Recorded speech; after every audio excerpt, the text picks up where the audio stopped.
भरत जी कहते हैं ऐसा वरदान मांगते समय मन में पीड़ा नहीं, मेरे पिताजी ने तुम्हारे ऊपर विश्वास कर लिया। वृद्धावस्था में मरण काल में मेरे पिता की मति भ्रमित हो गई, तुम्हारी जैसी स्त्री पर उन्होंने विश्वास कर लिया। इसीलिए कहा कि विधियों न नारी हृदय गति जानी। भरत जी कहते हैं विधाता भी नारी के हृदय की गति को नहीं जान सकता। मानो गोस्वामी जी उन्हीं पंक्तियों का अनुवाद कर रहे हैं कि त्रिया चरित्रम पुरुषस्य भाग्यम दैवो न जानाति कुतो मनुष्य। भरत जी कहते हैं विधियों न नारी हृदय गति जानी, विधाता भी नारी के हृदय में प्रच्छन्न भाव को नहीं जान सकता। ये सब कठोर वचन श्री भरत जी महाराज ने अपनी मां को सुनाया और कहा तूने तो मेरे साथ जो किया, तू चाहती है कि मैं अयोध्या का राज्य प्राप्त करके सुखी हो जाऊंगा, तुमने तो मेरे दुख में भी दुख का पहाड़ डाल दिया। किस प्रकार से? ग्रह ग्रहीत पुनि बात बस, तेहि पुनि बीछी मार, ताहि पियाई बारुणी तो कहूं कहां उपचार। भरत जी कहते मेरे रोग का कोई उपचार नहीं, मेरे जीवन में जो तूने दुख का आपादन किया है वो स्थिति ये है कि ग्रह ग्रहीत पुनि बात बस। जिसको कोई ग्रह पकड़ ले, उसके राहु केतु मंगल विपरीत हो जाए, मारक ग्रह विपरीत हो जाए, ग्रह ग्रहीत पुनि बात बस, और ऊपर से बात रोग हो जाए, गांठों गांठों में दर्द होने लग जाए, गठिया बाई हो जाए। ग्रह ग्रहीत पुनि बात बस, और तेहि पुनि बीछी मार, ऊपर से उसको बिच्छू डंक मार दे, और उसके बाद उसको दवा पिलाने के जगह पर उसको बारूणी मदिरा पिला दिए, क्या दशा होगी उसकी? भरत जी कहते हैं ग्रह ग्रहीत पुनि बात बस, तेहि पुनि बीछी मार, ताहि पियाई बारूणी तो कहूं कहां उपचार। ऐसे प्राणी का तो कोई उपचार नहीं, उसको तो मरना तय। भरत जी ने बहुत कटु वचन कहा, और भरत जी ने कहा मां को अनेक अपशब्द कहे, कटु वचन कहे। भरत जी ने कहा जब तुम्हारी ऐसी ही कुरुचि थी, जो पे कुरुचि रही अति तोही, जनमत काहे न मारे से मोही।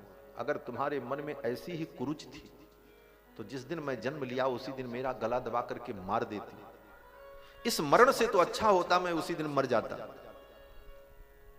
और तूने मुझे पाल पोस करके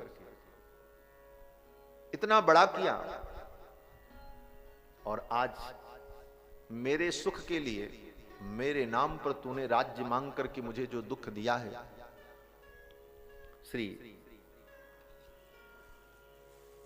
श्री सीतारामचंद्र भगवान की जय। जय जय सीताराम। भैया भरत ने कहा मां तूने ये जो पाप किया है, ऐसी तुम्हारी जो कुरुचि थी पहले ही मुझे मार देती, और तूने जो कहा कि हे पुत्र तुम्हारे लिए मैंने ये सब किया, तो ये तुमने मेरा हित नहीं किया है। तुमने ये जो किया है उसी प्रकार अज्ञान है, जैसे कोई व्यक्ति पेड़ को काट कर उसकी डालियों को पानी से सींचे और कहे कि ये हरा हो जाए। कैसे हरा हो सकता? कोई व्यक्ति पेड़ में पानी दे रहा था, उसने सोचा कि पेड़ के पत्ते पत्ते पर तो पानी पहुंचता नहीं है, वहां तक मेरा हाथ नहीं जाता, तो क्या करें? बोले लाओ इसको काट करके जमीन पर लिटा दें, तब एक एक पत्ते को पानी दें। उसने काट दिया और पेड़ को लिटा दिया जमीन पर और पानी से सींचने लगा। परिणाम क्या हुआ? बोले पेड़ सूख गया। कोई व्यक्ति नदी तालाब के तट पर पहुंचा, देखा मछली उसमें पानी में तैर रही थी। उसने सोचा अरे ये मछली तालाब में अकेले रहती तो इसको कितना सुख होता, इतना पानी इसमें है, पानी निकाल दें तो मछली आराम से अकेले रहे इस तालाब में, सुख मिलेगा। और ये सोचकर उसने सारे पानी को उलच दिया, निकाल दिया। परिणाम क्या हुआ? बोले मछली मर गई। श्री गोस्वामी जी महाराज क्या उदाहरण देते हैं। पेड़ काटते पालऊ सींचा, मीन जियन नित बारी उड़ी जा। पेड़ काटते पालऊ सींचा, मीन जियन नित बारी उड़ी जा। पेड़ काट। भरत जी कहते हैं पेड़ काट तय पालव सींचा, पेड़ को काट करके उसके पत्ते को तू सींच रही है, जब जड़ से उसको तूने अलग ही कर दिया तो अब वो हरा क्या होगा। मुझे राम से अलग कर, पिता से अलग करके इस दुख को देकर तू मुझे राज्य देकर के मुझे पल्लवित और पुष्पित करना चाहती। मीन जियन नित बारी उलीचा, ये सब कहते हुए भरत जी महाराज ने अपनी मां को बहुत कटु वचन कहे। राज्याद भ्रंसस्व कैकेयी निशंसे दुष्टचारिणी, अय दुष्टचारिणी पापिनी।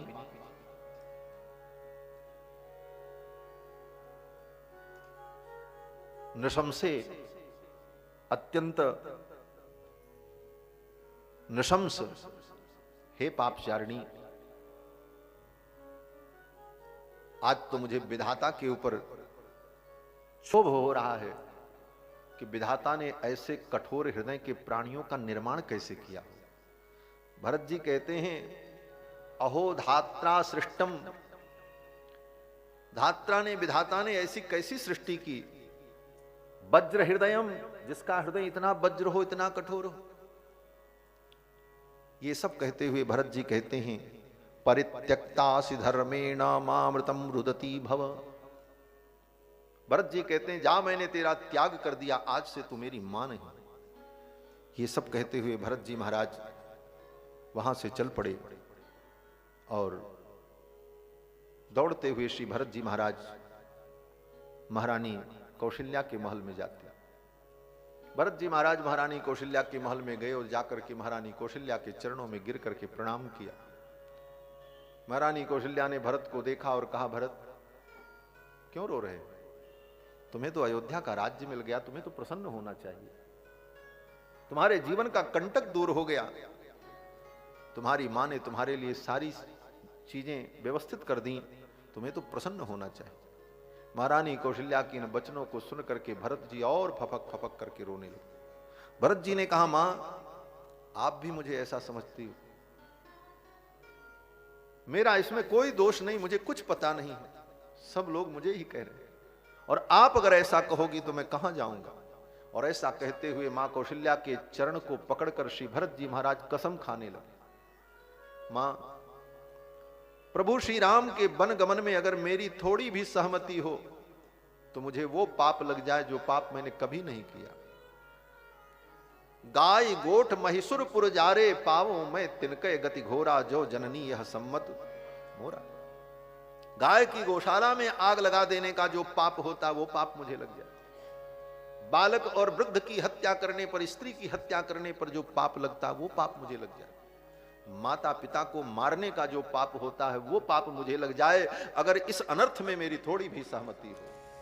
ये अगमात पिता सुत मारे, ये अगमात पिता सुत मारे, गाय गोठ महिषुरपुर जाए, गाय गोठ महिषुरपुर जाए, ये अगतिय बालक बद कीने, ये अगतिय बालक बद कीने, मीत महीपति माहुर दीने, ये पातक उप पातक आई, ये पातक उप पातक आई, करम बचन मन भव कभी कही, करम बचन मन भव कभी कही, ते पातक मोहि होहि विधाता, ते पातक मोहि होहि विधाता, जो यह होहि मोर मत माता, जो यह मोहि मोर मत माता, बेचहि वेद धर्म दुहिले, बेचहि वेद धर्म दुहिले, पिसुन पराय पाप कहि देहि, पिसुन पराय पाप कहि देहि, कपटी कुटिल कलह प्रिय क्रोधी, कपटी कुटिल कलह प्रिय क्रोधी वेद विदूषक विश्व विरोधी वेद विदूषक विश्व विरोधी पाप में तिनके गति घोरा पाप में तिनके गति घोरा जो जननी यह सम्मत मोरा जो जननी यह सम्मत मोरा जो जननी यह सम्मत मोरा। भैया भरत शपथ खाने लगे। भरत जी कहते हैं पावों में तिनके गति घोरा जो जननी यह सम्मत मोरा। बार बार भैया भरत जब कसम खाने लगे, शपथ लेने लगे, मां का हृदय विदीर्ण होने लगा, महारानी कौशल्या का। भरत जी कहते हैं कि उभे संधे शयानस्य यत् पापम परिकल्प्यते। यहां पर भी महर्षि वाल्मीकि एक सर्ग में केवल भरत जी के शपथ का ही वर्णन करते हैं। भरत जी शपथ लेते हैं, कहते हैं मां उभे संधे शयानस्य यत् पापम परिकल्प्यते।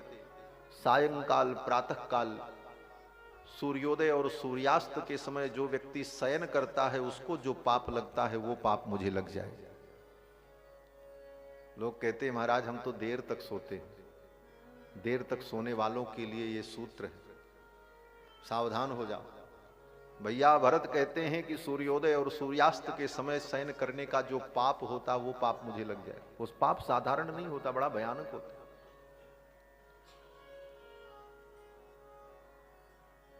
भरत जी कहते हैं उभे संधे शयानस्य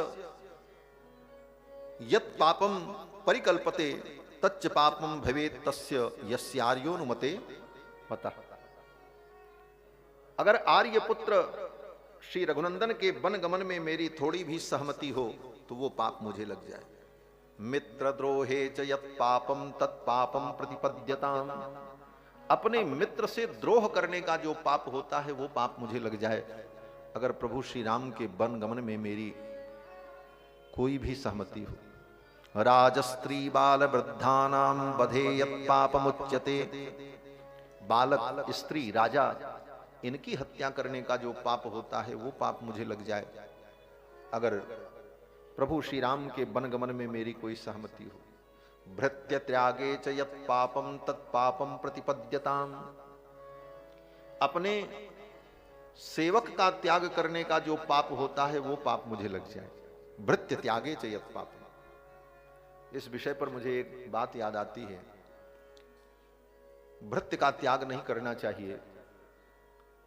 कोई सेवक हो जो दीर्घ काल से आपकी सेवा कर रहा हो तो उसके किसी अपराध पर आप उसे त्याग दें तो उसका तो कुछ नहीं बिगड़ेगा, लेकिन आपको नरक जरूर मिलेगा। भृत्य का त्याग नहीं करना चाहिए। अपराध तो सबसे होता है, भृत्य के त्याग का पाप बड़ा भयानक होता है। भृत्य त्यागे च यत् पापम तत्पापम प्रतिपद्यताम, श्री भरत जी कहते। हमारे श्री पूज्य गुरुदेव भगवान श्री ब्रह्मचारी जी महाराज श्री अवध में, जिनके चरणों में बैठकर यत्किंचित कुछ सुनने का अवसर मिला दास को, पूज्य गुरुदेव भगवान की सेवा में एक व्यक्ति लगभग 40-50 वर्षों से है। उनका नाम सुदामा है, गोपकुल के हैं। बचपन से ही गुरु जी की सेवा में थे। अब लगभग 55 वर्ष की उनकी उम्र हो गई होगी, 55-60 की। तो कभी कभी कोई बात हो तो गुरुजी कहते थे हंसते हुए, इन्हीं पंक्तियों का स्मरण करते हुए कहते थे उनका नाम लेकर के कि ये अगर मुझे छोड़ करके चले जाएं, मेरे जैसे गुरु का त्याग करके ये चले जाएं, तो इनको तो यमराज 21 नरक में से कोई एक नरक देंगे, लेकिन अगर मैं इनका त्याग कर दूं तो विधाता को उससे अतिरिक्त कोई नरक बनाना पड़ेगा। ये गुरु जी के वचन है, श्री ब्रह्मचारी जी महाराज के। और फिर इसी पंक्ति को वो उद्धृत करते, भृत्य त्यागे च यत् पापम तत्पापम प्रतिपद्यताम। भैया भरत कहते हैं कि भृत्य के त्याग का जो पाप होता है वो पाप मुझे लग जाए अगर मेरी थोड़ी भी सहमति हो। इस प्रकार श्री भरत जी ने अनेक पापों का स्मरण करते हुए शपथ की है। इत्युक्त्वा चांकमानीय भरतम भ्रातृवत्सलम। भरत जी रो रो करके जब शपथ खाने लगे तो महारानी कौशल्या का हृदय विदीर्ण होने लगा और महारानी कौशल्या ने खींच करके भरत जी चरण पकड़ करके शपथ कर रहे थे, उनके हाथों को पकड़कर अपने चरणों को छुड़ाकर घसीट करके मैया कौशल्या ने अपने गोद में भरत को लिपटा लिया और रोने लगी महारानी कौशल्या। इत्युक्त्वा चांकमानीय, अंकमानीय अपने गोद में लेकर भरतम भ्रातृवत्सलम परिस्वज्य महाबाहुम रुरोध भिष दुखिता। भरत को हृदय से लगा करके मैया कौशल्या भी रोने लगी। फिर तो माँ बेटे दोनों ने बहुत रुदन किया, पूरी रात्रि इसी में बीत गई। सातस्य शोके न जगाम रात्रि ही। महर्षि वाल्मीकि कहते हैं इसी शोक में माँ बेटे के रुदन में रात्रि बीत गई। प्रातः काल हुआ, अभी पिताजी के शरीर का दर्शन नहीं किया। पिताजी का शरीर तो तेल के कड़ाहे में रखा है। 15 दिन हो गए शरीर छूटे। दूत लोग के देश गए, 7 दिन लगा जाने में, और फिर भरत जी वहां से जब लौटे तो सप्तरात्र उपोषिता, 7 रात्रि उनको आने में लगी, 14 दिन बीत गए। 15 दिन तक श्री भरत जी का, दशरथ जी का शरीर तेल के कड़ाह में रखा था। और आप विचार करो, किसी के घर में शव रखा हो तो लोग कैसे अन्न ग्रहण करेंगे, जल ग्रहण करेंगे। एक दिन में ही लोग घबरा जाते हैं, अब देर हो रही है, अब ले चलना चाहिए, क्योंकि आगे का काम कैसे होगा, देवाराधन कैसे होगा, पूजा कैसे होगी, भोजन लोग कैसे ग्रहण करेंगे, पानी कैसे पिएंगे, मृत शरीर रखा है। 15 दिन तक महल के अंदर दशरथ जी महाराज का शरीर रखा था, लोग कैसे जीवित रहे होंगे अयोध्या में। अद्भुत करुण दृश्य था। एक दिन मैंने अपने गुरुदेव भगवान से पूछा तो बड़ा अद्भुत शास्त्रीय समाधान उन्होंने बताया कि भाई 15 दिन तक लोग कैसे भूखे प्यासे रहे होंगे। बड़े लोग तो नियम का पालन किए होंगे, लेकिन बच्चों को क्या खिलाया गया हो, वे बेचारे कैसे रहे होंगे, क्या स्थिति होगी। तब गुरुजी ने बताया कि जो ब्राह्मण क्षत्रिय वैश्य अग्निहोत्र करता है, जिसके घर में पवित्र स्रोत अग्नि होती है और प्रतिदिन सायं प्रातः अग्निहोत्र की अग्नि में वो हवन करता है और उसी अग्नि में वो अश्वमेध वाजपेय इत्यादि यज्ञों को करता है, वह अग्नि जिसके घर में होती है, जिस क्षत्रिय के घर में, जिस ब्राह्मण के घर में, उस व्यक्ति की मृत्यु तब मानी जाती है जब उसका दाह संस्कार हो जाता है। केवल मर जाने से ही मृत्यु नहीं मानी जाती, जब उसका दाह होता है तभी उसकी मृत्यु पूर्ण मानी जाती है, क्योंकि उसका दाह उसी अग्नि से होता है और तब उसे सूतक लगता है।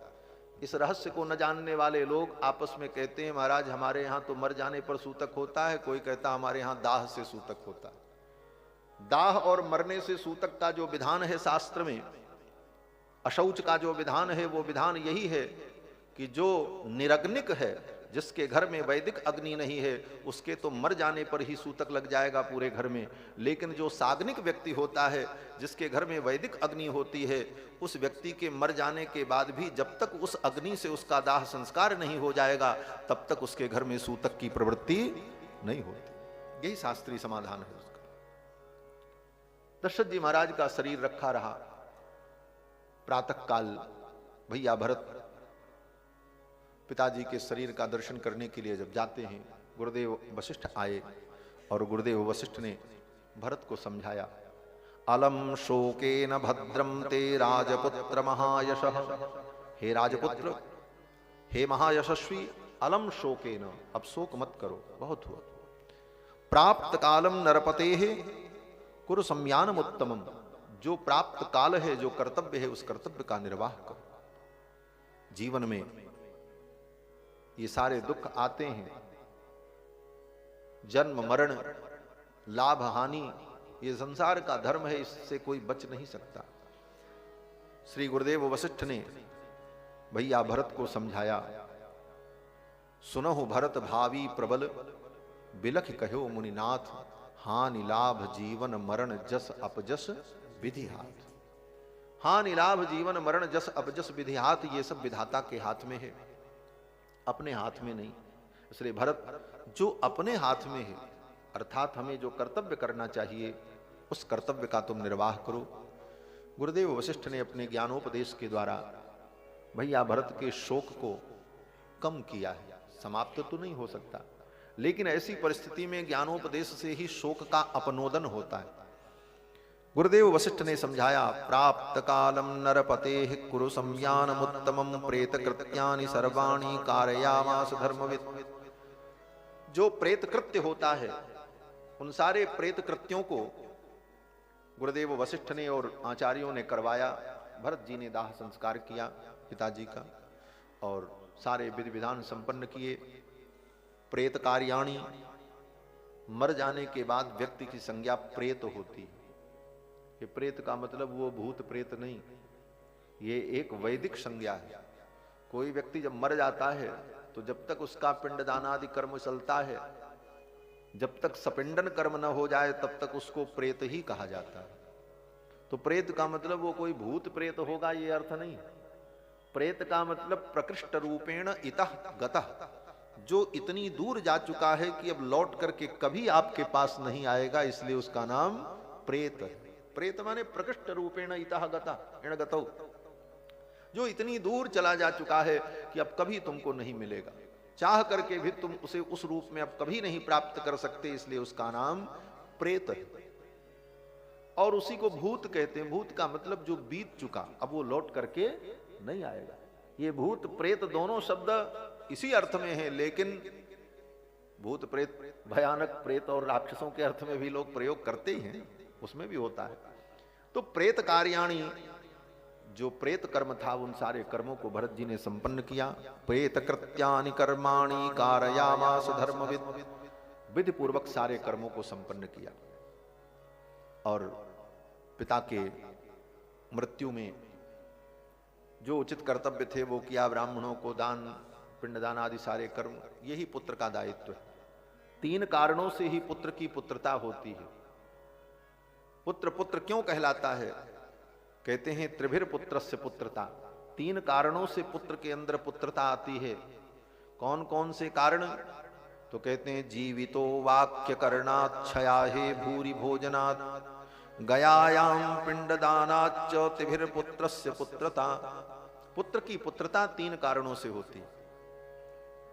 वो केवल इसलिए पुत्र नहीं होता कि उसकी सर्टिफिकेट में, उसकी आईडी प्रूफ में वल्दियत उसके बाप की लिखी हो इसलिए वो उसका बेटा। इतने मात्र से वो पुत्र कहलाने के योग्य नहीं है कि सब जगह वल्दियत में उसके बाप का नाम लिखा हुआ है, पिता का नाम लिखा। बोले तब, बोले 3 कारण हो तभी वो पुत्र कहलाने के योग्य है। 3 कारण क्या? बोले जीवितो वाक्य करणात्, जब तक माता पिता जीवित हैं तब तक उनकी आज्ञा का पालन करें, जीवितो वाक्य करणात्। क्षयाहे भूरि भोजनात्, और माता पिता के मर जाने पर उनका संस्कार विधि पूर्वक करके, धन का संकोच न करते हुए, क्षयाहे भूरि भोजनात्, उनके क्षयाह में, उनके शरीर के क्षय होने पर उनके अंतिम संस्कार में कहीं भी संकोच न करके अधिक से अधिक विस्तार से उनके कर्म का संपादन करे, वित्त साठ्य का त्याग करके, और जीवन में एक बार कम से कम गया में जाकर अपने पितरों के निमित्त पिंडदान करे। गयायाम पिंडदानाच्च त्रिभिर पुत्रस्य पुत्रता। इन 3 कारणों से पुत्र की पुत्रता सिद्ध होती। भरत जी ने विधि पूर्वक सारे कर्म संपन्न किए और इसके पश्चात जब सारे कर्म संपन्न हो गए, दशरथ जी महाराज का अंतिम संस्कार संपन्न हो गया। फिर इसके बाद अयोध्या की सभा एकत्रित हुई। भगवान की कथा में भावना का कितना बड़ा महत्व है, क्योंकि ये तो भाव का ही विषय है, भाव का ही विषय है। भुवि भावुकाः, यही कहते हैं व्यास। निगम कल्पतरोर गलितम फलम शुकमुखाद अमृतद्रव संयुतम पिबत भागवतम रसमालयम मुहुरहो रसिकाः भुवि भावुकाः। ये भाव की प्रधानता है। इस प्रसंग में मुझे एक घटना गुरुदेव भगवान का संस्मरण, क्योंकि गुरुदेव भगवान का ही उत्सव चल रहा है और पूज्य आचार्य चरण गुरुदेव, हमारे गुरुदेव, सब गुरुदेव, तो गुरु तत्व तो एक ही है। जैसे भगवान परमात्मा, परमात्मा तत्व एक है, उसी तरह गुरु तत्व भी एक ही है। उसके रूप अनेक हैं।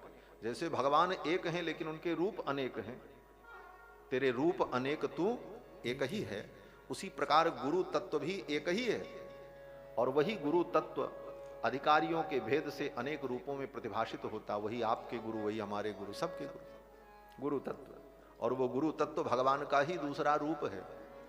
आचार्यम माम बिजानीयात नाओ मन्येत करचित।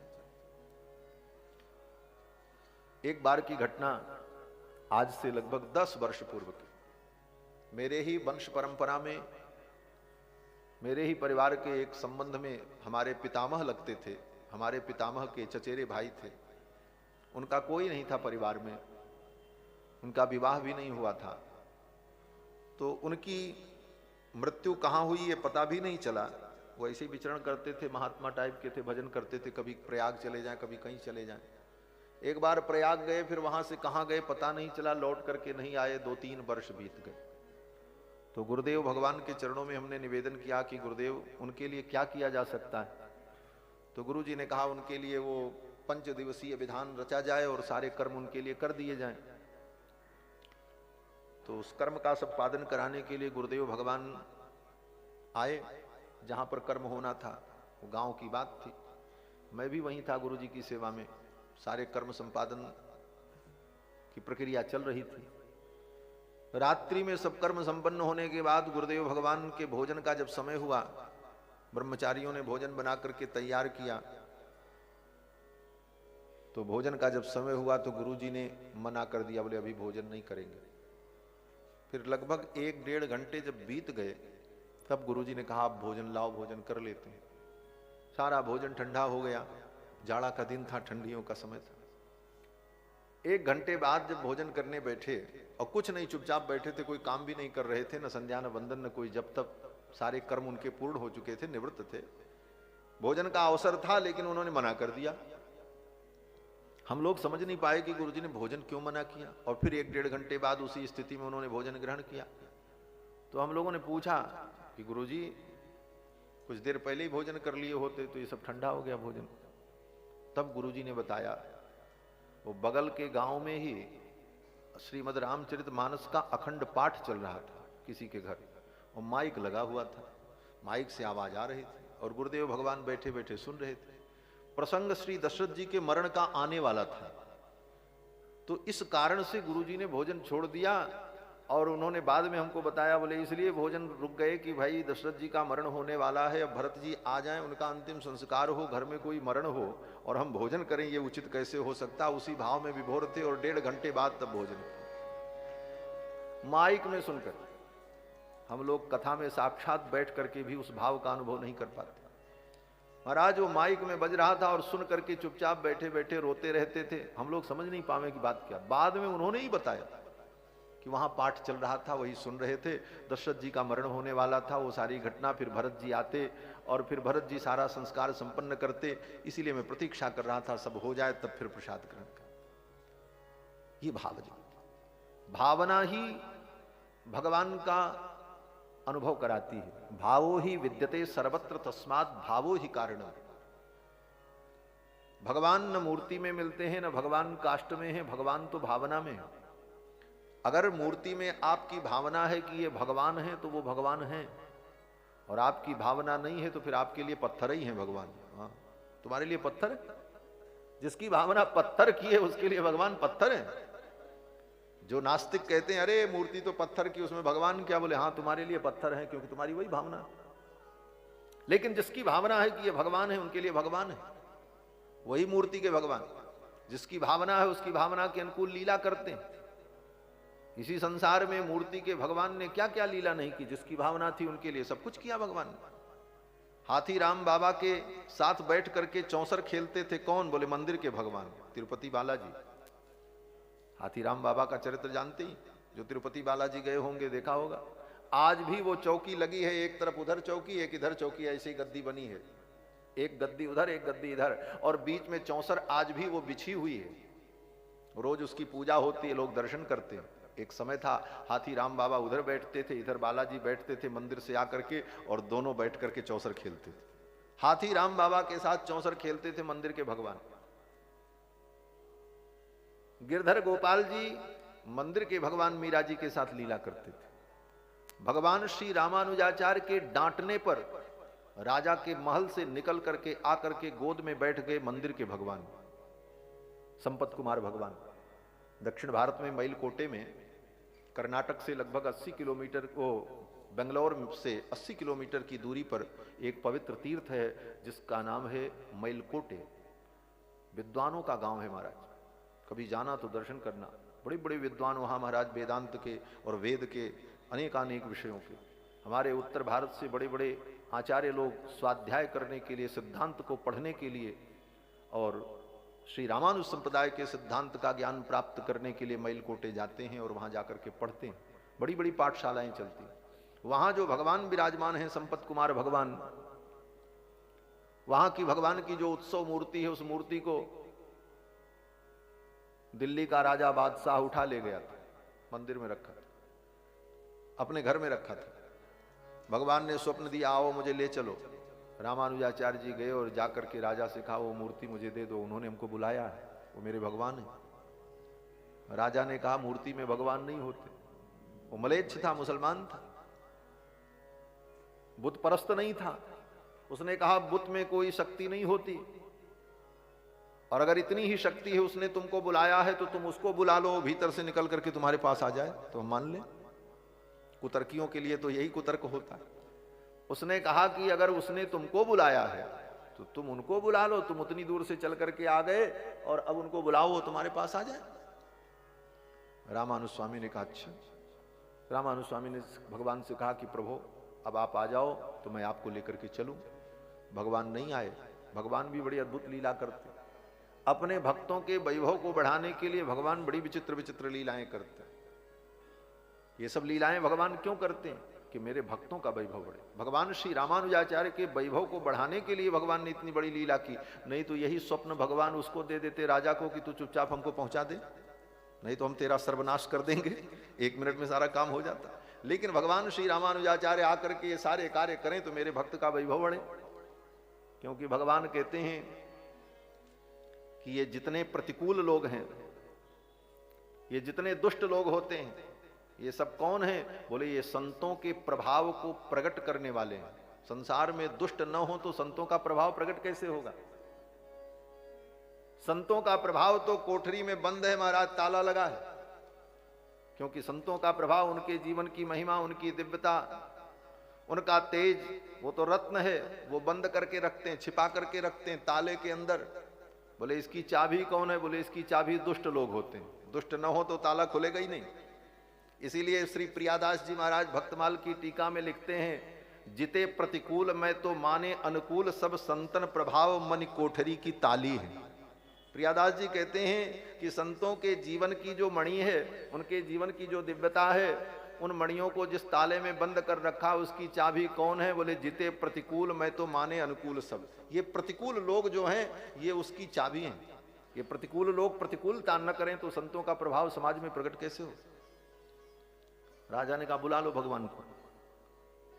तो रामानुज स्वामी ने भगवान को डांटा, साधिकार डांटा, प्रेम से डांटा, प्रेम की फटकार लगाई। बोले इतनी दूर हम चल करके आए हैं तो कम से कम इतना तो आप चल करके आओ, और नहीं आओगे तो हम चले जाएंगे आपको छोड़ के। हाँ, आना हो तो आओ, नहीं तो हम जा रहे हैं। ऐसा कह करके भगवान श्री रामानुजाचार्य ने संपत कुमार भगवान को डांटा। तो उस राजा के घर के अंदर से, उसके अंतःपुर से वो मूर्ति चल करके आकर के रामानुजाचार्य के गोद में बैठ गई। ये मंदिर के भगवान, मूर्ति के भगवान। आज भी भगवान श्री रामानुजाचार्य की स्तुति में, प्रपत्ति में हम लोग कहते हैं, दिल्ली शनि तमुपनीय तदीय कन्या सम्माननेन पुनरर्पित यादवाद्रौ संपत कुमारम अभिषिक्त वतस्तवेमौ रामानुजार्य चरणौ शरणम प्रपद्ये। उन रामानुजाचार्य की हम शरणागति करते हैं, उनको प्रणाम करते हैं जिन्होंने दिल्ली से ला करके संपत कुमार भगवान को मइलकोटे में स्थापित किया। तो कौन? मूर्ति के भगवान। तो प्रतिमा में, मूर्ति में जैसी हमारी भावना होगी उसी प्रकार भगवान की अनुभूति होती है। तो सब भावना का ही मूल्य है, भावना की ही महत्ता है। तो दशरथ जी महाराज के प्रसंग में मैं निवेदन कर रहा था कि दशरथ जी के मरण की कथा को सुनकर भावना में डूबकर गुरुदेव भगवान ने भोजन नहीं किया, और जब सारा प्रसंग पूर्ण हुआ तब भोजन किया। मूल बात यही थी। कि भावना की ही महत्ता है, भावो ही विद्यते सर्वत्र तस्मात् भावो ही कारणम। भरत जी महाराज ने सब विधि विधान संपन्न किया और इसके बाद अयोध्या की सभा बुलाई गई। ये सब काम जब संपन्न हुआ, सारा श्राद्धादि कर्म संपन्न हो गया, और इधर मंथरा बड़ी तैयारी कर रही थी कि अब तो भरत राजा बनेंगे, और भरत राजा बनेंगे तो महारानी कैकेयी राजमाता बनेंगी, और वो राजमाता बनेंगी तो फिर तो सारी सत्ता मेरे ही हाथ में होगी, क्योंकि महारानी कैकेयी की अत्यंत प्रिय सेविका है ये मंथरा। नाम मंथरा मंदमति दासी कैकेयी केरी। मंथरा को बड़ी खुशी कि अब तो भरत राजा बनेंगे और सारा अयोध्या का साम्राज्य हमारे अनुकूल होगा, इसलिए बड़ी खुशी थी वो महाराज, बड़ी प्रसन्न थी। खूब श्रृंगार किया था महाराज, लिप्ता चंदन सारेण, खूब बढ़िया बढ़िया चंदन घिस करके अंग प्रत्यंग में लगा करके सजी संवरी, खूब आभूषणों से लदी हुई। और महारानी कैकेयी ने तो पहले ही उसको कहा था, जब मंथरा ने ये सलाह दी थी वरदान मांग लो, इस 2 वरदान से सारे काम बन जाएंगे, तो महारानी कैकेयी ने मंथरा को ऊपर से नीचे तक देखा, कहा री मंथरे तू इतनी बुद्धिमती है, तेरे अंदर इतनी बुद्धि है, आज तक मैं जान नहीं पाई, आज मुझे समझ में आया तेरे अंदर इतनी बुद्धि कहां से आई। मंथरा ने कहा कहां से आई? महारानी कैकेयी ने कहा कि री मंथरे, तेरे पीठ में जो कुबड़ है ना, यही बुद्धि का खजाना है, इसी में सारी बुद्धि भरी है। रथघोण मिवायतम, ये रथघोण मिवायतम, रथ के धुरे के समान, जैसे रथ के पहिए में वो लट्टू लगा रहता है बीचों बीच में उठा हुआ, रथघोण मिवायतम।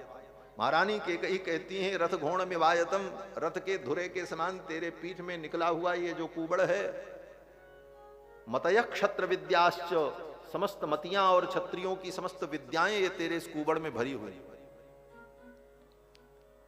और तेरी बात अगर सत्य हो गई, मेरा भरत राजा हो गया, तो चिंता मत करना, तेरे इस कुबड़ की मैं पूजा करूंगी। चंदनम समर्पयामि अक्षतम समर्पयामि, ये सब लिखा है रामायण में। पिछले वर्ष से प्रसंग सब आया था, इसलिए इस वर्ष इन प्रसंगों को हमने वहीं छोड़ दिया। तो महारानी कैकेयी ने मंथरा से कहा था तेरे इस कुबड़ की मैं पूजा करूंगी, चंदन पुष्प अर्पण करूंगी, और सुंदर शुद्ध 24 कैरेट सोने का हार बनवा करके इस तेरे कुबड़ को पहनाऊंगी, इस कुबड़ का श्रृंगार करूंगी। और सब कुछ प्राप्त था मंथरा को, कोई कमी नहीं। आज तो मंथरा सज धज करके चंदन लगा करके और सारी तैयारी करके, लिप्ता चंदन सारेण राजवस्त्राणि बिभ्रति, राजवस्त्राणि बिभ्रति। अभी तक तो नौकर चाकर जो कपड़े पहनते हैं वो कपड़े वो पहनती थी, लेकिन आज तो पूरे राजसी ठाट बाट से सज करके वो आई थी कि अब हमको कौन रोकने टोकने वाला है, अब तो मेरी महारानी कैकेयी ही राजमाता बनेंगी और भरत राजा बनेंगे, किसकी हिम्मत है कौन मुझे बोले। सज धज करके महाराज द्वार पर खड़ी थी। मेखला दाम भिश्चैत्य वरभूषणैहि बभासे बहुभिर्बद्धा, कमर में तो ऐसी करधनी पहनी हुई थी महाराज जिसमें कई लरे थी सोने की, ऐसे ऐसे लटक रही थी सब चारों तरफ, और गले में इतना हार, हाथ में बाजूबंद बिजायट कंगन सब धारण किए हुए, शरीर में उसके केवल आभूषण ही आभूषण दिखाई पड़ रहे। महर्षि वाल्मीकि को मंथरा कैसी दिख रही, ये महर्षि वाल्मीकि की दृष्टि। महर्षि वाल्मीकि कहते हैं इतना आभूषण पहनने के बाद बदरिया जैसी ही दिख रही थी। महर्षि वाल्मीकि कहते हैं रज्जु भिरी व बानरी, जैसे किसी बंदरिया को खूब कपड़ा उपड़ा पहना करके और सजा करके रस्सी से बांध करके रखे, ऐसे ही लग रहा था जैसे कि कोई बंदरिया सज करके आ गई। रज्जु भिरी व बानरी। अब महाराज वो जब सामने आई तब तक उधर से भैया भरत आ रहे थे। भरत ने देखा, भैया भरत का तो खून खौल गया उसको देख करके, सारे अनर्थ का मूल तो यही है। लेकिन भरत जी बड़े शील निधान है। भरत शील गुण विनय बड़ाई, भायप भगति भरोस भलाई, कहत सारदहु कह मति हींचे, सागर शीप की जाई उलीचे। भरत जी के जीवन के ये 7 समुद्र है हमारे, भरतशील गुण विनय बड़ाई, भरत जी का शील, उनका गुण, उनकी बड़ाई, उनका बड़प्पन। तो भरत जी तो बड़े धीर गंभीर हैं, इसलिए भरत जी महाराज तो कुछ नहीं बोले, अपनी आंखें नीची कर ली और चल पड़े।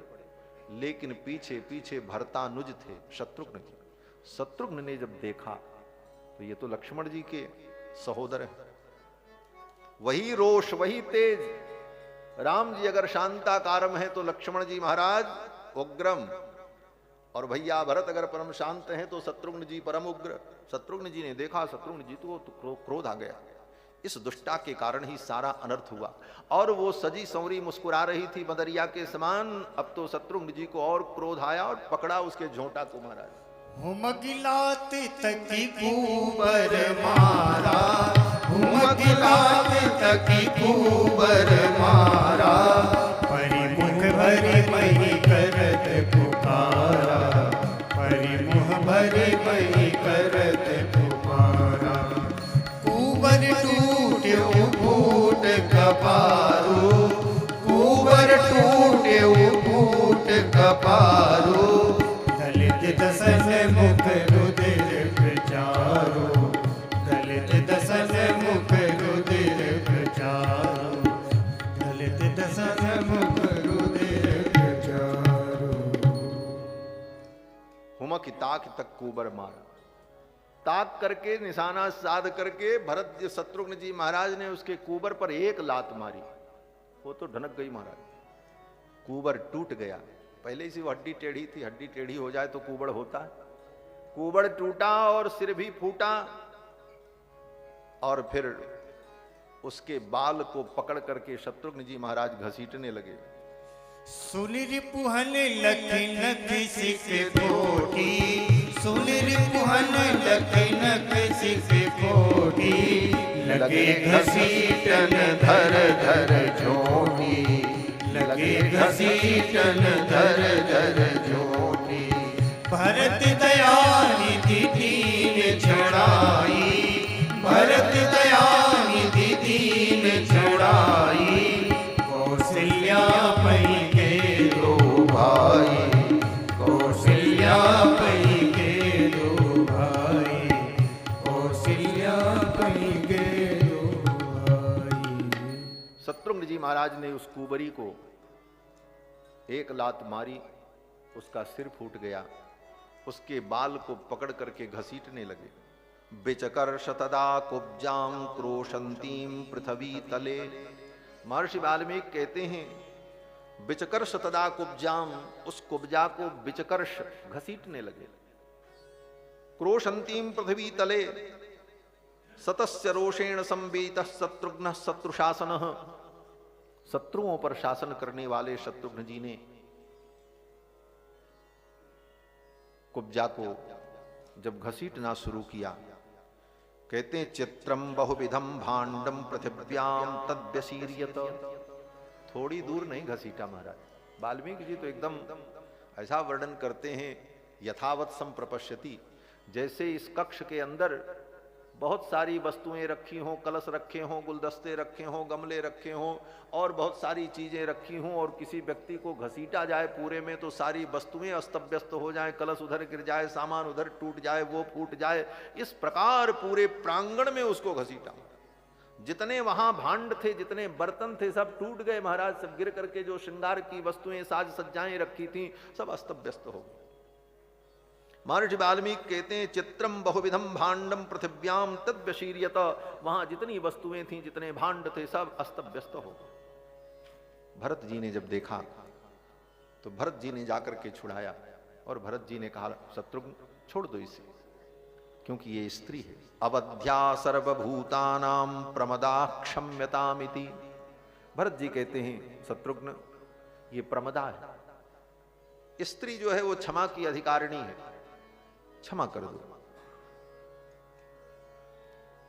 और अगर इसे तुम दंड दोगे, इसे मारोगे, और ये बात कहीं प्रभु श्री राम को पता चल गई तो जीवन में प्रभु श्री राम तुम्हारा मुख नहीं देखेंगे शत्रुघ्न। वे मर्यादा पुरुषोत्तम, वो स्वयं मर्यादा का पालन करते हैं, और जिसके जीवन में मर्यादा नहीं होती ऐसे व्यक्ति का रघुनंदन मुख भी नहीं देखते। इसलिए हे शत्रुघ्न प्रभु श्री राम के स्वभाव को समझो और इसे छोड़ दो। भरत जी कहते हैं, शत्रुघ्न, इसी कारण से मैंने अपनी मां को छोड़ दिया, नहीं तो मैं तो अपनी मां कैकेयी को मार डालता। भरत जी ने यहां तक कहा।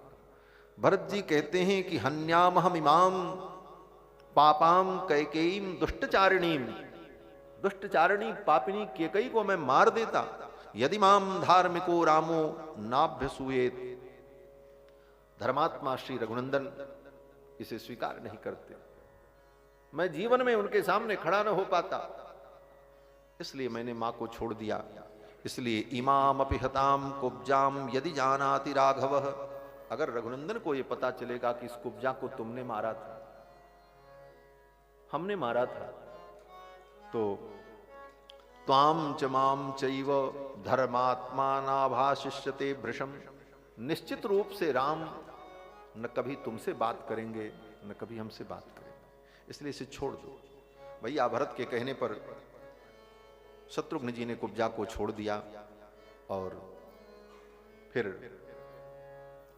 आगे सभा में जाते हैं। 13 दिन का कृत्य संपन्न हुआ। 10 दिन 10 गात्र एकादशाह द्वादशाह, 13वें दिन का कृत्य जब संपन्न हो गया तो 14वें दिन अयोध्या की सभा बुलाई गई। कहते हैं ततः प्रभात समये दिवसेथ चतुर्दशे, चतुर्दश दिवस में प्रभात में सभा लगी। अयोध्या के सभी पधारो महाराज। बोलो श्री सीता रामचंद्र भगवान की जय। 2 बार भगवान नाम संकीर्तन कर लें।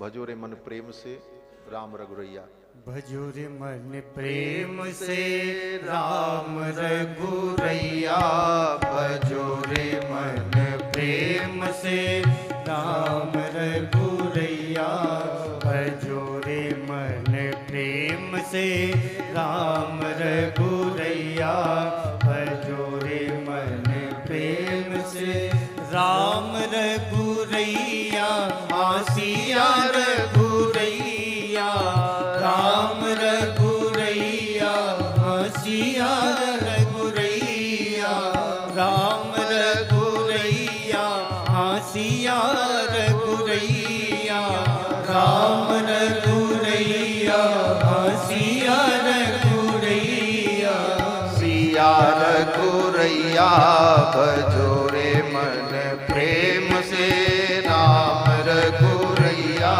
भजो रे मन प्रेम से राम रघुरैया, भजो रे मन प्रेम से। भोजन करते दिन दिन बेरिया, मिश्री दूध मलैया, भोजन करते दिन दिन बेरिया, ये लाइन हमारे आपे के लिए है। ब्रजवासी खूब मिश्री माखन खाते हैं चकाचक, और भजन भी करते हैं, इसलिए भजन करो। हाँ, भोजन करते 3 बेरियां मिश्री दूध मलैया, और राम भजन में क्यों अलसाते छिन छिन लेत जमैया। जमाई मत लो, ताली बजा करके बड़े प्रेम से। भोजन करते 3 बेरिया, मिश्री दूध मलैया, भोजन करते 3 बेरिया, मिश्री दूध मलैया, राम भजन में क्यों अलसाते, राम भजन में क्यों अलसाते, श्री राम भजन में क्यों अलसाते, राम भजन में क्यों अलसाते, छिन छिन लेत जमैया, भजो रे मन प्रेम से राम रघुरैया, भजो रे मन प्रेम से राम रघुरैया, भजो रे मन प्रेम से। मरा मरा कहे वाल्मीकि जी बन गए ब्रह्म गोसैया, मरा मरा कई वाल्मीकि जी बन गए ब्रह्म गोसैया, मरा मरा कहे वाल्मीकि जी बन गए ब्रह्म गोसैया, मरा मरा कई वाल्मीकि जी बन गए ब्रह्म गोसैया, जवन राम नाम कई कर गए, जवन राम नाम कई कर गए, जवन राम राम कई कर गए, जवन राम नाम कई कर गए, तर तर गए सदन कसैया, बजोरे मन प्रेम से राम रघुरैया, बजोरे मन प्रेम से राम रघुरैया, बजोरे मन प्रेम से राम रघुरैया, बजोरे मन प्रेम से। झूठे वेरिस सबरी तर गई बिछा पुराण चटैया, झूठे वेरिस सबरी तर गई बिछा पुराण चटैया, झूठे वेरिस सबरी तर गई बिछा पुराण चटैया, झूठे वेरिस सबरी तर गई बिछा पुराण चटैया। चंदन चढ़ा के कुब्जा कर गई, चंदन चढ़ा के कुब्जा कर गई, चंदन चढ़ा के कुब्जा कर गई, चंदन चढ़ा के कुब्जा कर गई, केवट चढ़ा के नैया, बजोरे मन प्रेम से राम रघुरैया, बजोरे मन प्रेम से राम रघुरैया, बजोरे मन प्रेम से राम रघुरैया, बजोरे मन प्रेम से राम रघुरैया, सिया रघुरैया, राम रघुरैया, सिया रघुरैया, राम रघुरैया, सिया रघुरैया, राम रघुरैया, सिया रघुरैया, सिया रघुरैया, बजोरे मन प्रेम से राम रघुरैया, बजोरे मन प्रेम से राम रघुरैया, बजोरे मन प्रेम से। सुआ पड़ा के गणिका तर गई धना चरा के गैया, सुहा पढ़ा के गणिका तर गई, घना चरा के गैया, सुहा पढ़ा के गणिका तर गई, धना चरा के गैया, सुहा पढ़ा के गणिका तर गई, धना चरा के गैया, खिचड़ी खिला खिला के तर गई, खिचड़ी खिला खिला के तर अरे गई, खिचड़ी खिला खिला के तर गई, खिचड़ी खिला खिला के तर गई, कर्मा बन गई मैया, बजोरे मन प्रेम से राम रघुरैया, बजोरे मन प्रेम से राम रघुरैया, बजोरे मन प्रेम से राम रघुरैया, बजोरे मन प्रेम से राम रघुरैया, सिया रघुरैया, राम रघुरैया, सिया रघुरैया, राम रघुरैया, सिया रघुरैया, राम रघुरैया, सिया रघुरैया, सिया रघुरैया, बजोरे मन प्रेम से राम रघुरैया, बजोरे मन प्रेम से राम रघुरैया, बजोरे मन प्रेम से, बजोरे मन प्रेम से, बजोरे मन प्रेम से। बोलो श्री सीतारामचंद्र भगवान की, श्री हनुमान जी महाराज की जय, जय सीताराम।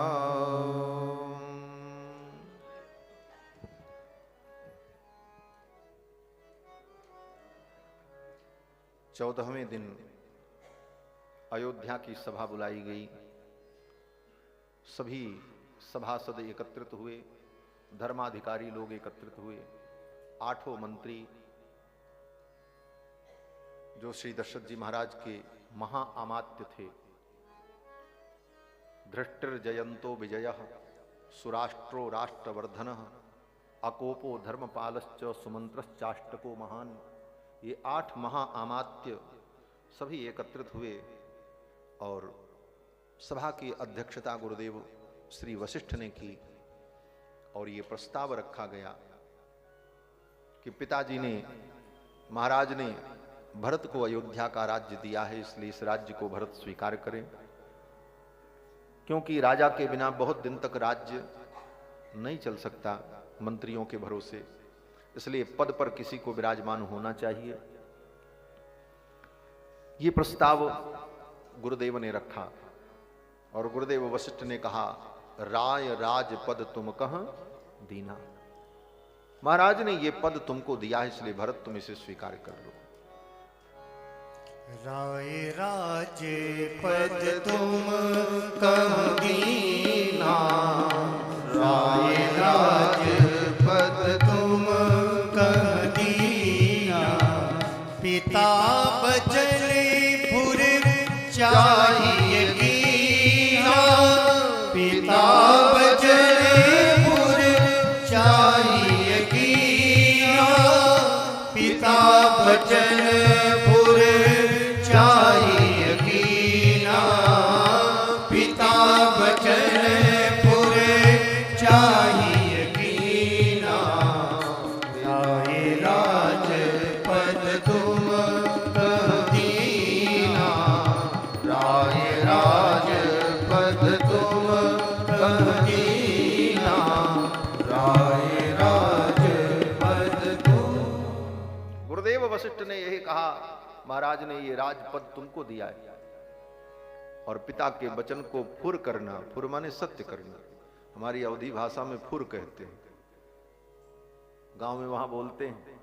कोई व्यक्ति मजाक में अगर कोई बात बड़ी गंभीर बात करता है और वो व्यक्ति पहले से बहुत मनोविनोदी है तो व्यक्ति को विश्वास नहीं होता, तो कहता अरे भाई मजाक कर रहे हो कि फुरई में कह रहे हो, तो फुरई माने सत्य, तो फुर माने सत्य, ये अवध की भाषा है। कहते हैं पिता के वचन को फुर करना, सत्य करना, ये धर्म है और तुम इस राज्य को स्वीकार कर लो। महारानी कौशल्या राजमाता हैं और सबसे बड़ी माता। गुरुदेव के बाद श्रेष्ठ पद अगर किसी का इस समय है तो महारानी कौशल्या जो राजमाता हैं और सबसे बड़ी महारानी हैं। तो महारानी कौशल्या ने भी समर्थन किया। महारानी केकई के समर्थन का कोई महत्व नहीं था उस सभा में, क्योंकि केकई जी तो भरत जी की मां ही है और उन्होंने तो ही सब कुछ कहा ही था, उन्होंने तो योजना ही बनाई। सुमित्रा जी की भूमिका कोई महत्वपूर्ण नहीं थी उस समय, इसलिए महारानी कौशल्या के समर्थन का बहुत बड़ा महत्व था इस प्रस्ताव में। तो महारानी कौशल्या ने समर्थन किया।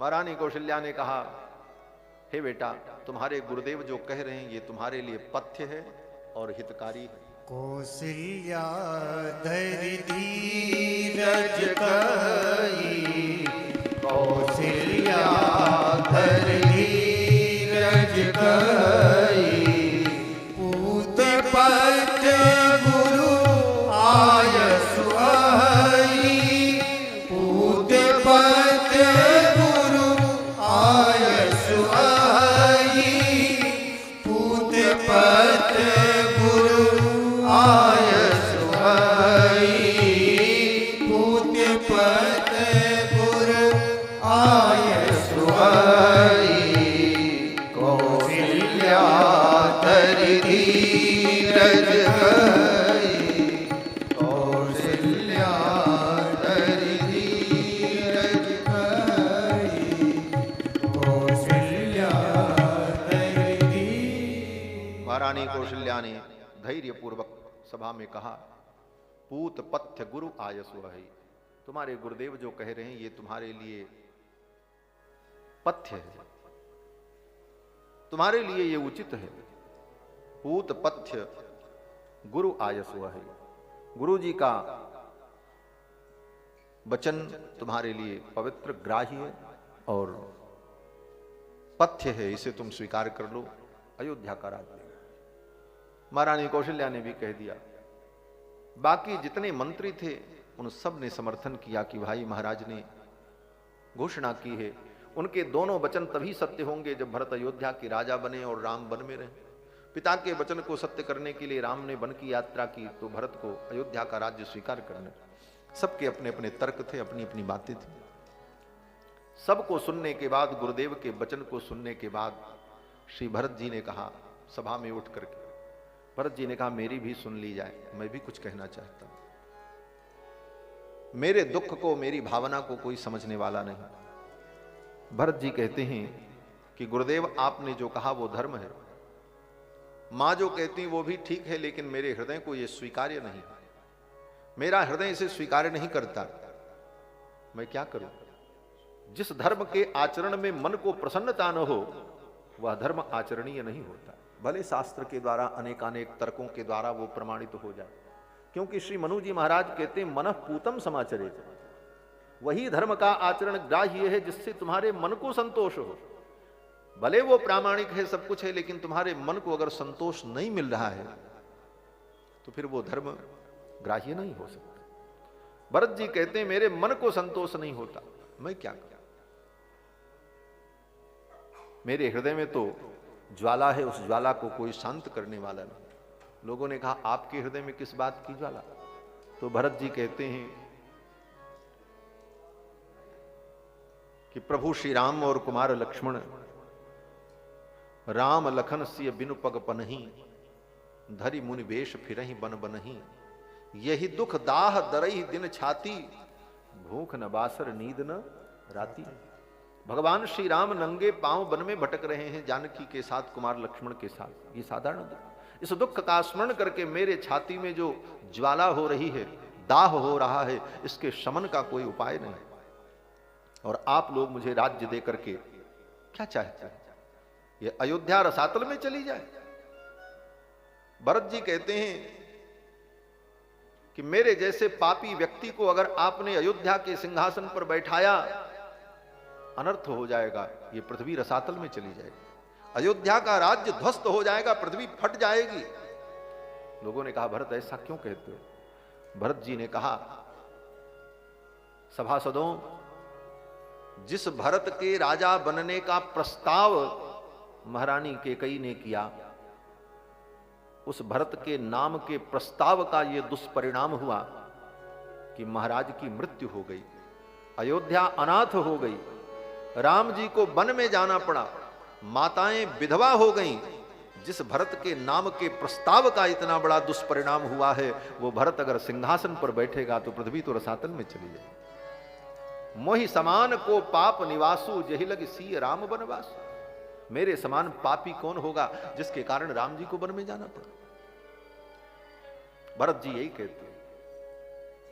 लोगों ने कहा भरत तुम अपने को पापी क्यों मानते हो?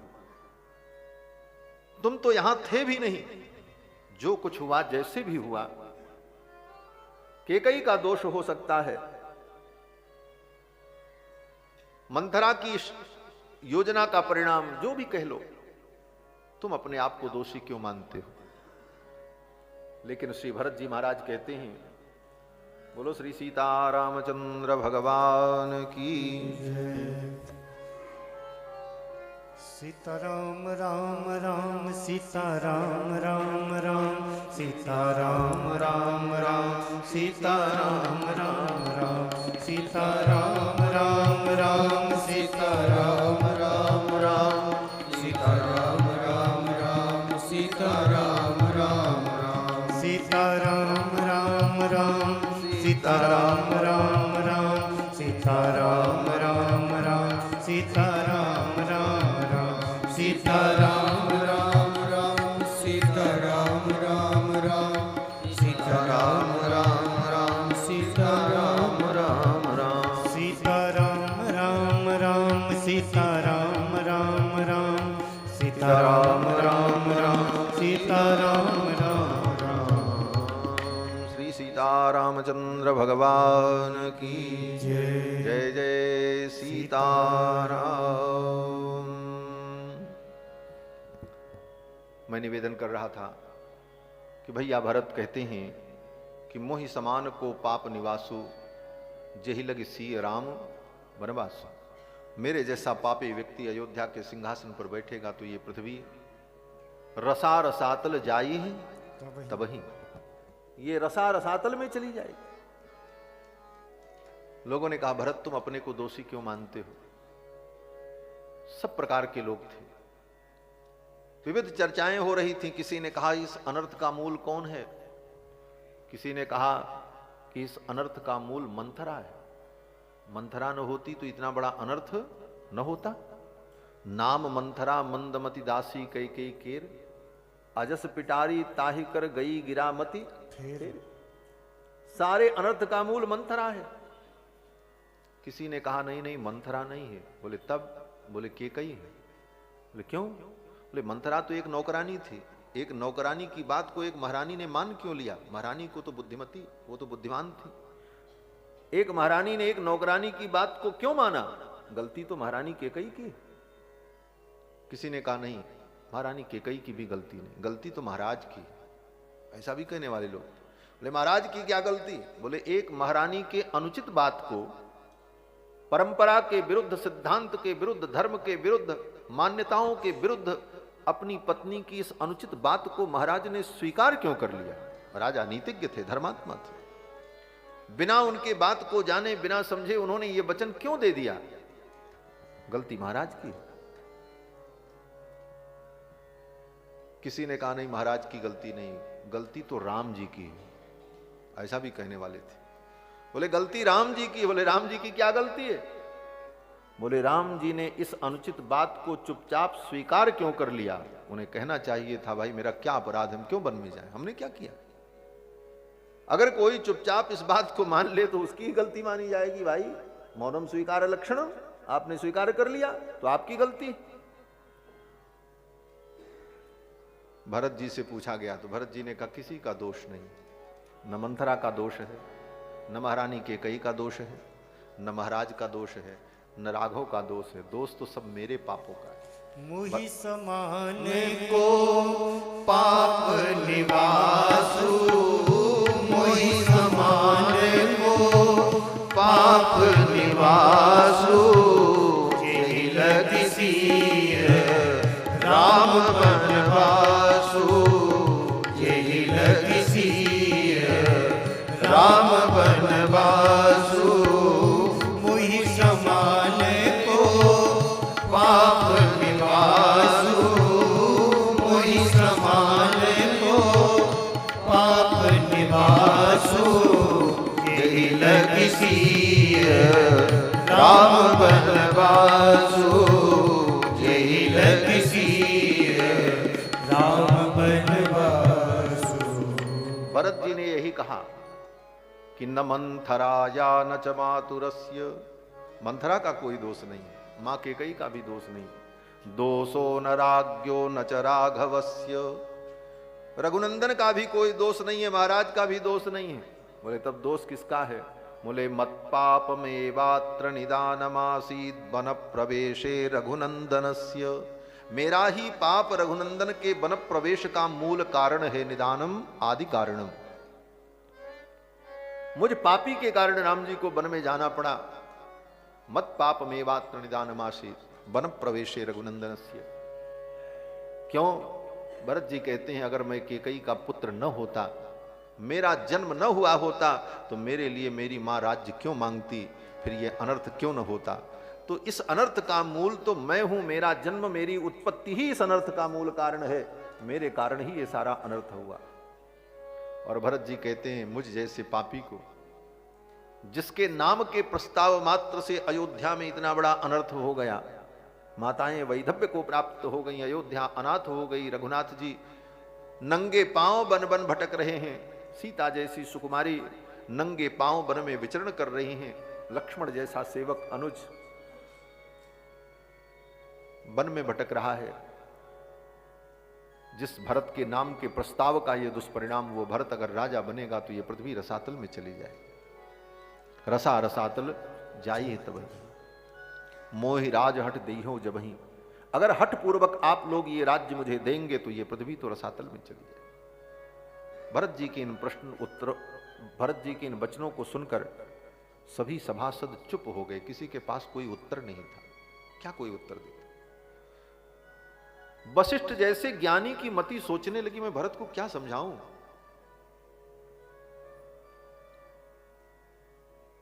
कहत शारदहु कै मति हींचे, शारदा की मति भी संकुचित हो जाए भरत जी के मनोभाव को समझने में।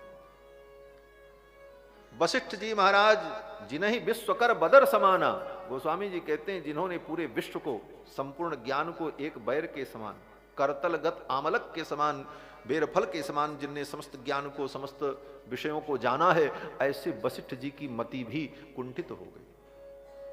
वशिष्ठ जी भी नहीं सोच पा रहे मैं क्या कहूं। वशिष्ठ जी महाराज भी मौन हो गए।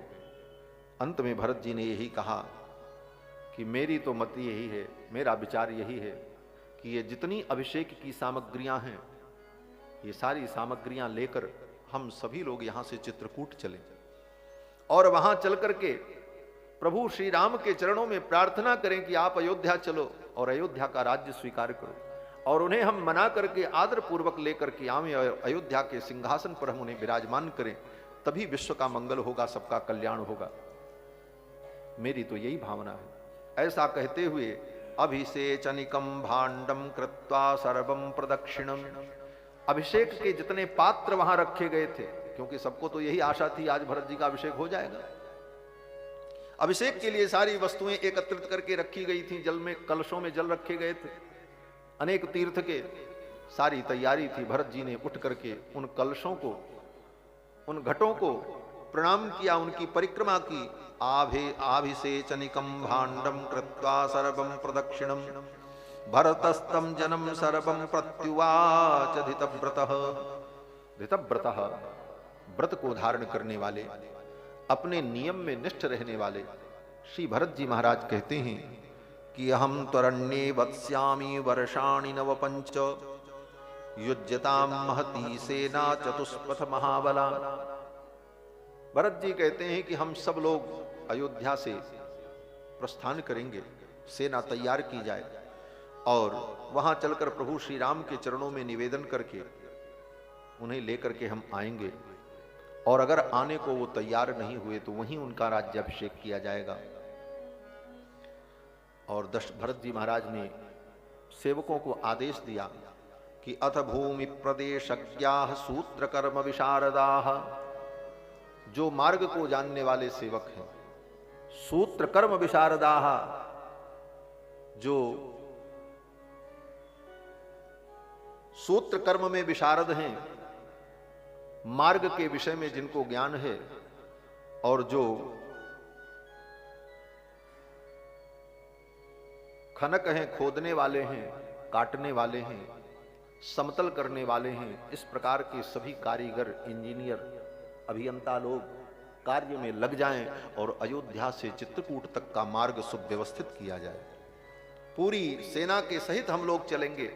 और भरत जी के आदेश से सब लोग लग गए, इधर सब तैयारी होने लगी।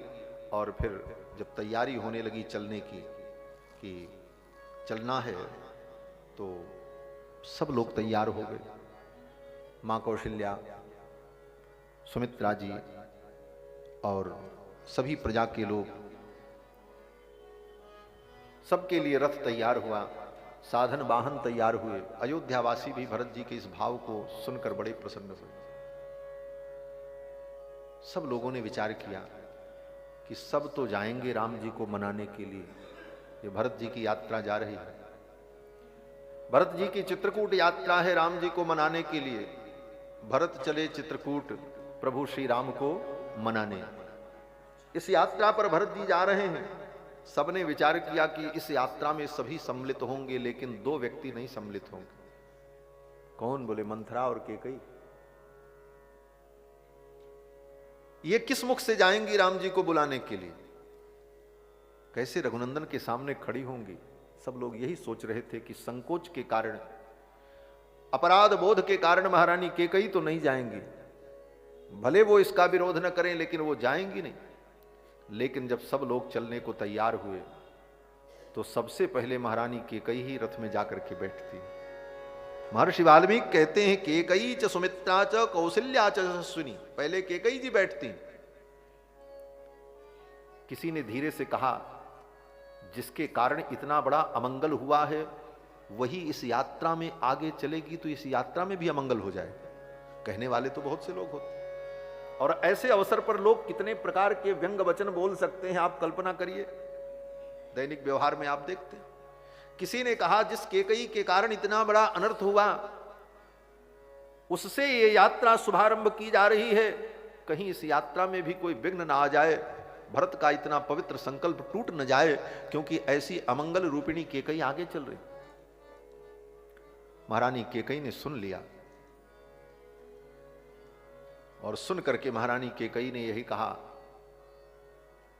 मुझे चिंता नहीं है, मुझे विश्वास है, मैंने अपने राम को बन दिया है और मैं ही अपने राम को लेकर के आऊंगी, इसलिए मैं चल रही हूं। ये मुझे विश्वास है, राम मेरे वचन को नहीं टालेंगे। और इस आत्मीयता से महारानी केकई चली। उनके इस गंभीर वचन को सुन करके सभी स्तब्ध रह गए। महारानी केकई ने कहा, मैंने अपने राम को बन दिया है, किसी को कोई कष्ट है तो वो जाने, लेकिन मैंने अपने राम को बन भेजा है, मेरे राम को कोई कष्ट नहीं, और अपने राम के लिए मैं जा रही हूं, मैं दुनिया के लिए नहीं जा रही। महारानी केकई का चरित्र बड़ा अद्भुत चरित्र है। महारानी केकई श्री लक्ष्मण जी को जब शक्ति लगी, श्री हनुमान जी महाराज को संजीवनी बूटी लाने के लिए कहा गया कि आप संजीवनी बूटी लेकर के आओ। संजीवनी, संधिनी, विशल्यकर्णी, 4 प्रकार की औषधियों को लेकर के आना था। वाल्मीकि रामायण में वर्णन करते, और वो चारों प्रकार की औषधियां कैलाश में ही मिलेंगी। हनुमान जी महाराज गए और वहां से जब पर्वत लेकर के चले तो अयोध्या के ऊपर से ही आ रहे थे। अयोध्या के ऊपर से जब आ रहे थे, भरत जी महाराज ने देखा इतना विशालकाय पुरुष इतने बड़े पर्वत को लेकर के जा रहा है। वो पर्वत भी छोटा मोटा नहीं था, हम लोग कल्पना भी नहीं कर सकते महाराज कितना बड़ा पर्वत था। आज ही मैं पाठ कर रहा था प्रातः काल श्रीमद् वाल्मीकि रामायण का, और प्रसंग संजोग से यही था कि लक्ष्मण जी को शक्ति लगी तो जामवंत जी ने कहा कि वो औषधि मिलेगी हिमालय में और जाकर के ले आओ। तो हनुमान जी गए, 100 योजन विस्तीर्ण वो पर्वत था, छोटा मोटा नहीं, 100 योजन विस्तीर्ण। और हनुमान जी महाराज ने उस पर्वत को उखाड़ लिया और हाथ में लेकर के चल पड़े। इतना विशाल पर्वत लेकर के कोई उड़ता हुआ व्यक्ति ऊपर से जाए तो देखने वाले को लगेगा ये कौन सा अनर्थ उल्कापात होने वाला है, कौन सा ग्रह आ गया है पृथ्वी से टकराने के लिए, ऐसी भयंकर स्थिति। भैया भरत ने देखा, भरत जी ने सोचा ये कोई असुर है और ये दक्षिण दिशा की ओर इतना बड़ा पर्वत लेकर के जा रहा है, मेरे आराध्य प्रभु दक्षिण दिशा में गए हैं, कहीं ये मेरे प्रभु का अनिष्ट न कर दे। ये सोच करके भरत जी ने अपने धनुष पर बाण चढ़ाया। देखा भरत विशाल अति निश्चर मन अनुमान, फर बिनु सायक मार्यो चाप श्रवण लगी तान। बाण मारा। हनुमान जी महाराज को कोई अस्त्र शस्त्र प्रभावित नहीं कर सकता, समस्त अस्त्र शस्त्र से वो सुरक्षित हैं, उन्हें किसी भी अस्त्र से कोई भय नहीं है। लेकिन अस्त्र की मर्यादा रखते हुए हनुमान जी महाराज रुक गए, उनकी गति बाधित हुई और पर्वत को हनुमान जी महाराज ने आकाश में ही छोड़ दिया। पवन देवता ने उस पर्वत को संभाल लिया। हमारी अयोध्या में आज भी एक क्षेत्र है जिसका नाम है पहाड़गंज। उसका नाम पहाड़गंज इसीलिए कि हनुमान जी ने पहाड़ वहीं छोड़ दिया था। आकाश में वो पर्वत टिका रहा वायु में, उस मोहल्ले का नाम ही पहाड़गंज है आज भी। तो हनुमान जी महाराज ने पर्वत को आकाश में छोड़ दिया और हनुमान जी महाराज मूर्छित होकर भूमि पर लेट गए। और उस मूर्छा अवस्था में भी हनुमान जी महाराज भगवान का नाम ले रहे थे, श्री राम श्री राम श्री राम। भैया भरत ने देखा, अरे ये तो मेरे प्रभु का नाम ले रहा। हा हंत, मैं कितना बड़ा पापी हूं, अपने प्रभु के सेवक को ही मैंने मार दिया, ये तो कोई प्रभु का सेवक है। अब तो भरत जी को बड़ी व्यथा हुई और भरत जी ने भगवान का ध्यान किया और प्रणाम करते हुए कहा, प्रभु के चरणों में मेरी अगर भक्ति हो, मेरा पुण्य शेष बचा हो, तो कपि हो ही विगत श्रमशूला, ये बंदर श्रमशूल विगत हो जाए, इसके दुख दूर हो जाए, ये स्वस्थ हो जाए। इतना कहते हुए हनुमान भरत जी महाराज ने जब चिंतन किया, प्रार्थना की, हनुमान जी महाराज उठ करके बैठ गए। हनुमान जी ने जब भरत जी को देखा तो हनुमान जी ने यही पूछा, प्रभु लक्ष्मण कहां है, सुग्रीव कहां है? भरत जी समझ नहीं पाए। हनुमान जी ने यही कहा, लक्ष्मण कहां है, सुग्रीव कहां है, जामवंत कहां है, बाकी लोग कहां हैं? अब तो भरत जी समझ नहीं पा रहे, ये सबका नाम ले रहे, कौन है? बाद में ध्यान से जब देखा तब हनुमान जी ने समझा, अरे ये तो भैया भरत हैं जिनकी चर्चा प्रभु श्री राम करते। और भरत जी तो एकदम राम जी के समान, भरत राम ही की अनुहारी, सहसा लख न सकई नर नारी। सहसा कोई देख करके निर्णय नहीं कर सकता कि ये राम है कि भरत है। हनुमान जी भी धोखे में पड़े। बाद में लगा अरे ये तो भैया भरत है, चरणों में प्रणाम किया। समझने में देर नहीं लगी। हनुमान जी ने कहा, भरत जी ने कहा, कपिराज आप कौन हैं? सारा परिचय दिया हनुमान जी ने, सारी कहानी बताई। भगवान श्री राम के विषय में जब बताने लगे, हनुमान जी ने कहा मैं राम जी का दूत हूं, दासो हम कौशलेन्द्रस्य रामस्याकृष्ट कर्मण, मैं तो रघुनंदन का दास हूं, उनका दूत हूं। भरत जी ने कहा उनका वृत्तांत सुनाओ। चित्रकूट तक के वृत्तांत का तो मुझे ज्ञान है, लेकिन उसके आगे प्रभु कहां गए और कहां हैं ये मुझे पता नहीं है। अगर आप उनके दूत हो तो उनका चरित्र, उनका वृत्तांत हमें सुनाओ। हनुमान जी ज्यों ही सुनाने चले, भैया भरत ने हनुमान जी के मुख पर हाथ रख दिया। बोले नहीं, प्रभु श्री राम के वृत्तांत को सुनने की मुझे तो उत्सुकता है, लेकिन मुझसे कहीं ज्यादा उत्सुकता अयोध्या के उन प्राणियों को है, अयोध्यावासियों को। इसलिए आप अयोध्या चलो मेरे साथ और वहां आप राम जी का वृत्तांत सुनाओ। सब व्याकुल हैं राम जी की याद में।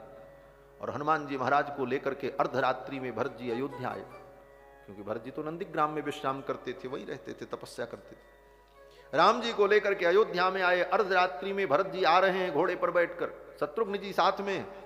घोड़े की टाप की आवाज सुनी, अयोध्या के लोग जग गए। हुआ क्या अर्धरात्रि में ये हलचल? सूचना मिल गई, एक कोई वानर आया है, प्रभु का संदेश लेकर के आया है। कौन अयोध्या में राम जी के वियोग में सोता था? सभी जगते ही रहते थे। रात कैसे कटती थी ये किसी को पता नहीं।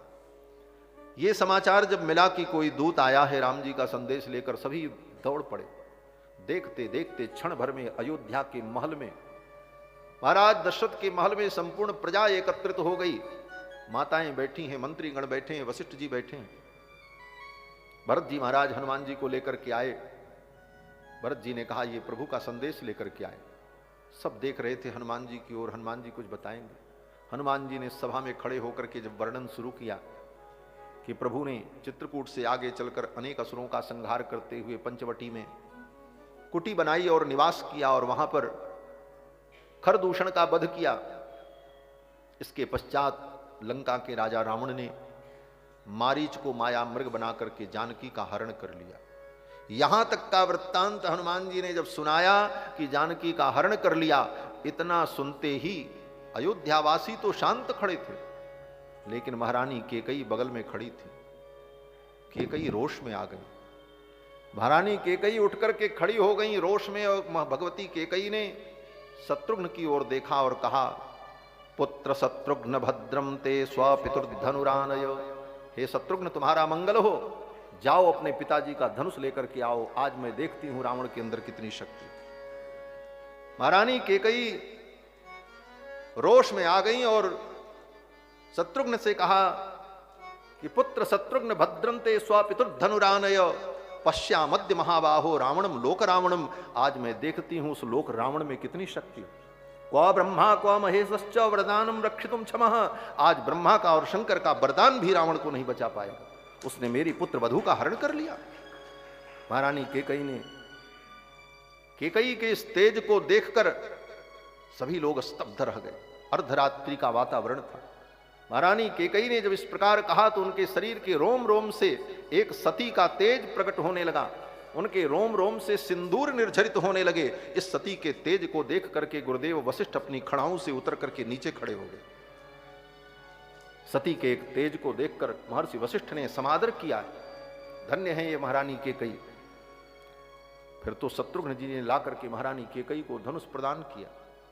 महारानी केकई समस्त विद्याओं में पंडिता हैं, कथा में मैंने निवेदन किया। धनुर्विद्या की तो परम ज्ञाता है।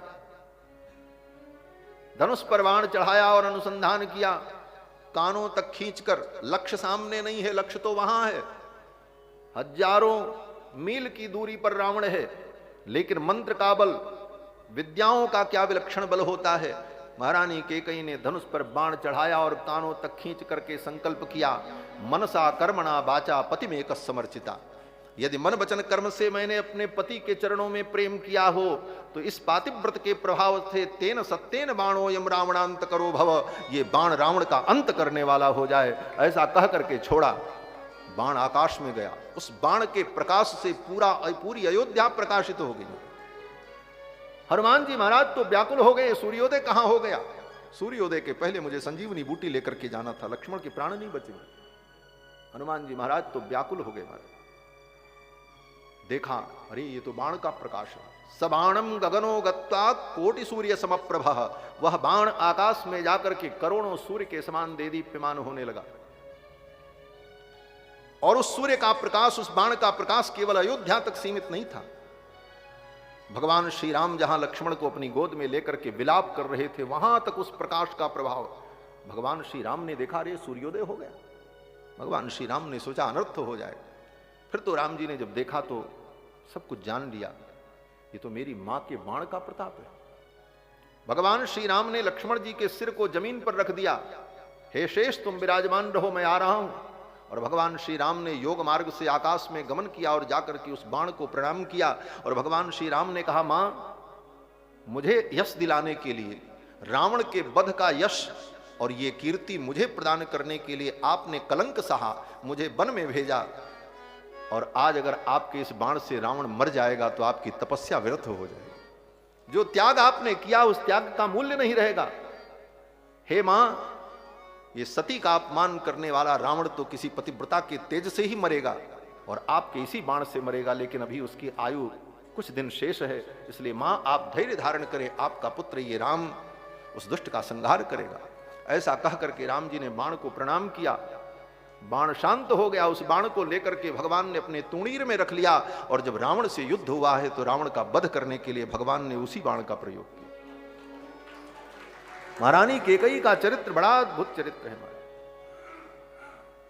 महारानी केकई सबसे आगे आगे चलती है। केकई च सुमित्राम च कौशल्याम च यशस्विनीम।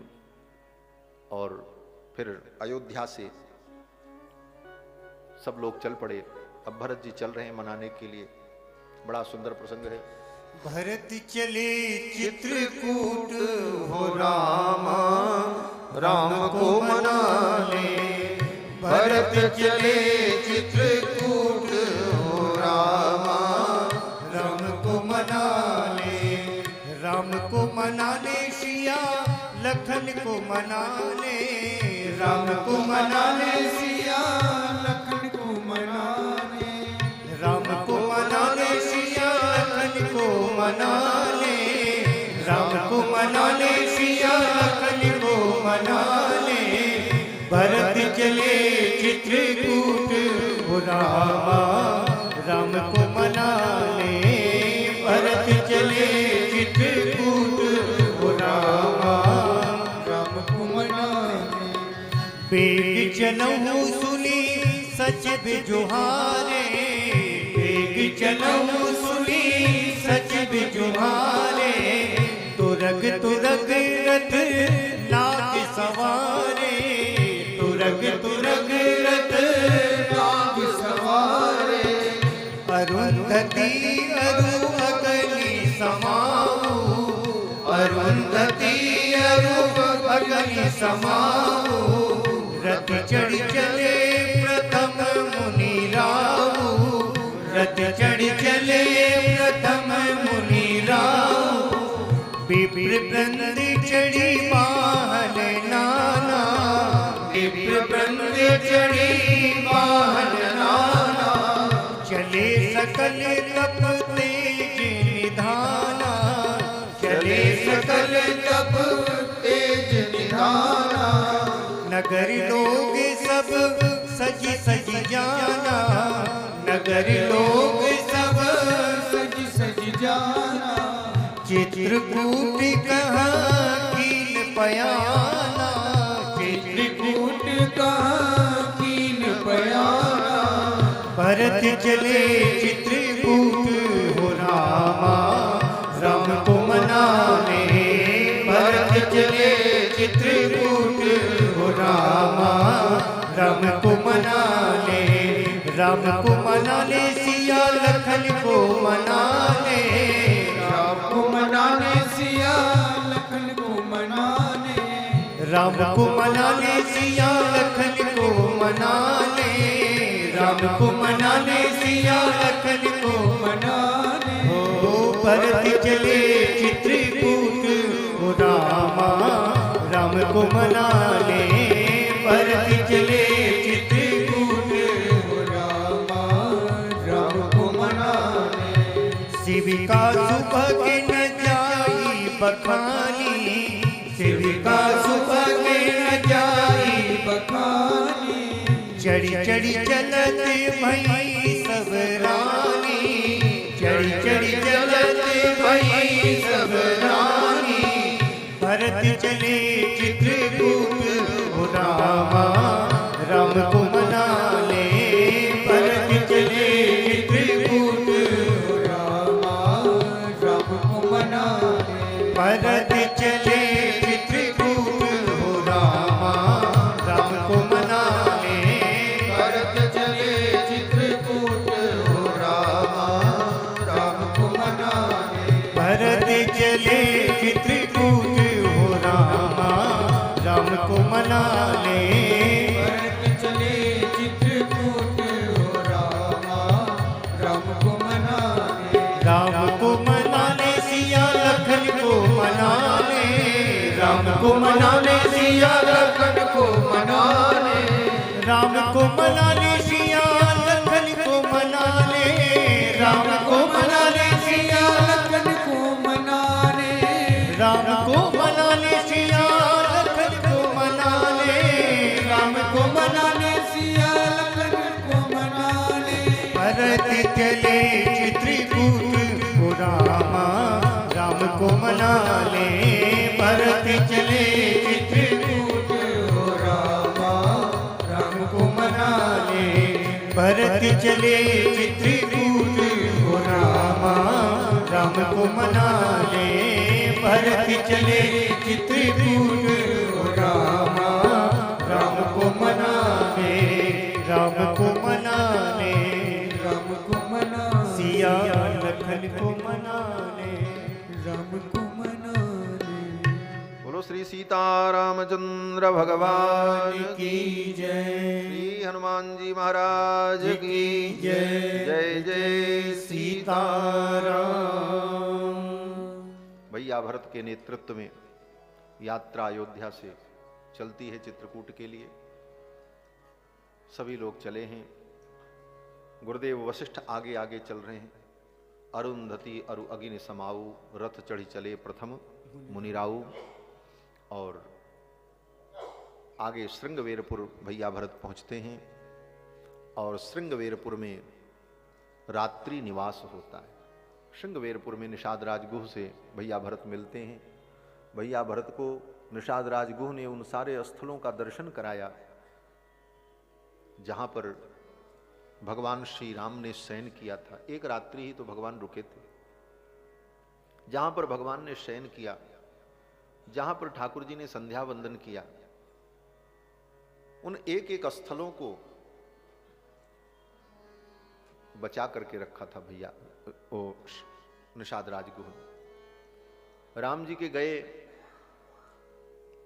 लगभग 20 दिन हो गए, क्योंकि अयोध्या से चलने के बाद 5 दिन बाद लौट करके सुमंत्र जी अयोध्या पहुंचे। फिर उसके बाद दशरथ जी का प्राणांत हुआ। फिर 15 दिन बाद भरत जी आते हैं और फिर 14 दिनों तक सारी प्रक्रिया चलती है।